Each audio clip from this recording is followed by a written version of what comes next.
If you're like most musicians, then you felt stressed about money before. But what you might not know is that this cycle of inconsistent earnings and stress is one that you can end by mastering 4 skills. These aren't generic things like post more on social media or just get better gigs. They're 4 skills that are so powerful, I've actually used them to generate over $15,000 from this YouTube channel with only 96 subscribers. And the really sad thing is a lot of musicians don't even know they exist. The first skill is identifying a need or a problem to solve. Whatever your goal is as a musician, if you can think about that goal in relation to a need that's being fulfilled or a problem that's being solved, the better chance you have of finding success. Putting your effort into creating or building something before you know whether or not there's a need for it can lead to spending years getting better at things that no one is actively looking for. That's when people start to say,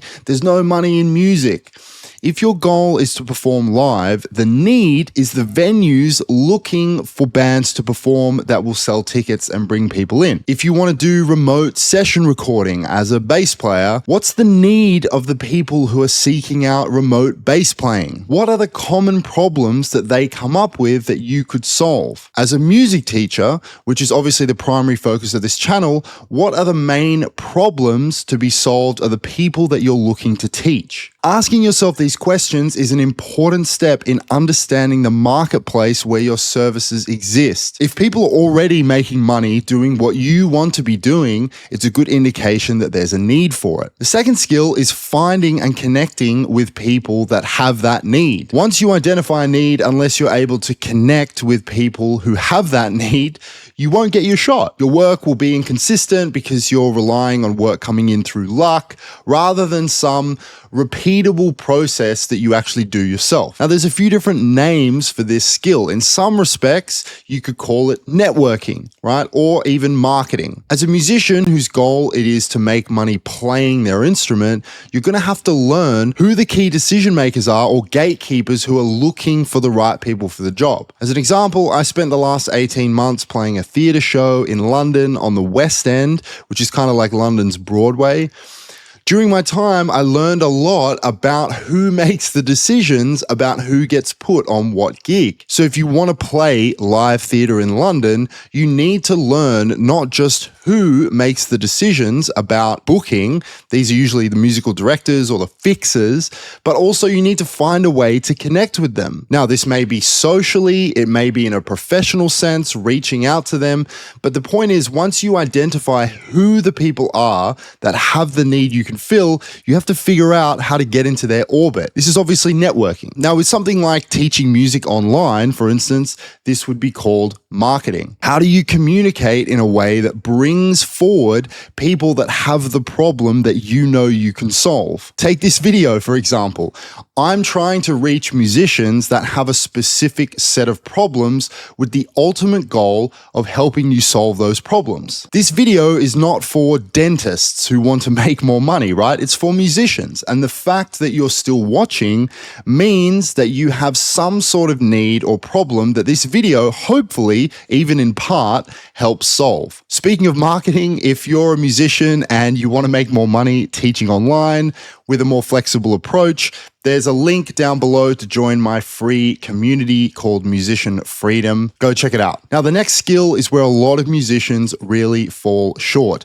The third skill is offering your solution to the need. Out of all these skills, in my experience, this is the one that musicians are, by all accounts, terrible at. If you never clearly say what you do or ask for the work, people don't say no, they just move on. They don't even think about you. It sucks because it's the one that actually helps you make money. When you get comfortable making an offer, putting yourself out there, and most importantly, being okay with rejection, all of the doors in the world will open for you. For whatever reason, I've never really struggled putting myself out there. For better or for worse, I remember being 18 and studying at a jazz program in Perth in Western Australia. I was young and arrogant, and I went to the office of the head of the jazz program, knocked on his door, and I said, "You should book me for a gig." I'll never forget him laughing and saying, you're not good enough. Like, you've got a lot of work to do. And it just gave me so much motivation to get better. As I improved, I kept asking him, but most importantly,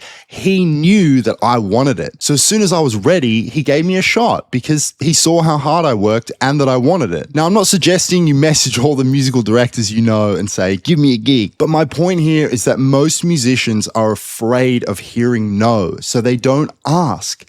If you've done the work to identify a need, you've found someone who has that need, you're actually doing them a disservice by not telling them what you offer. In a networking sense, being comfortable saying to someone, oh, I'm actually really good at that. I'd love the opportunity to show you. Do you have any projects coming up that might need the skill that I'm good at? If you have the first two skills, you'll know there is a need. You will know to some extent what this person needs. And that means it makes sense for you to say something like this. You'll also stand out because most people never bother to go to so much trouble to actually develop the first two skills. It's okay to ask. The last skill is fulfilling the need or solving the problem.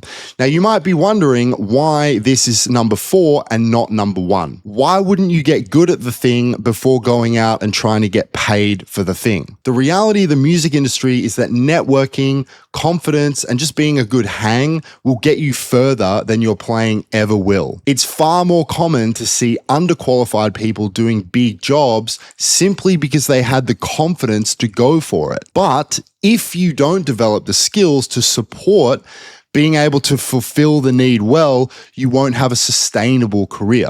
If you do, though, you'll start to get referrals. People will recommend you. People will talk about you. And that feeds the second skill of connecting with other people who have a need that you can fill. So much a part of this skill is putting in the work to make sure you do a good job. I'm not saying that skill doesn't matter. I'm just highlighting that for a lot of musicians who think, if I just get good enough, the work will come. It's not enough. There's plenty of people on gigs and shows that could be better served by someone with more skill, but that person just doesn't have these money-making skills to end up on the job. I've definitely had that thought before, right? Watching someone else do a gig and thinking, I would do a much better job than this. But I'm not on the gig. They are. They got it. So it doesn't matter what I think. They won. Or take teaching, for instance. There are plenty of music teachers making more money than you online that are worse at teaching or even playing than you because they just did it. And then they naturally end up getting better at teaching because they're doing it more than someone else. With that experience comes more confidence and growth that, with persistence, improves real-world tangible skills. Fulfilling the need is not what gets you paid first, but it's what makes getting paid repeatable. If making money from music feels stressful, it's usually not because you're bad at music, it's because one of these 4 skills is missing or underdeveloped. Most musicians put all their energy into the last one and ignore the rest. That's why effort stays high, but your income is still unpredictable. If you start looking at your career through this lens, it becomes a lot easier to see where things are breaking down and what actually needs attention next. None of this is complicated, but it does require being honest about which part you've been avoiding.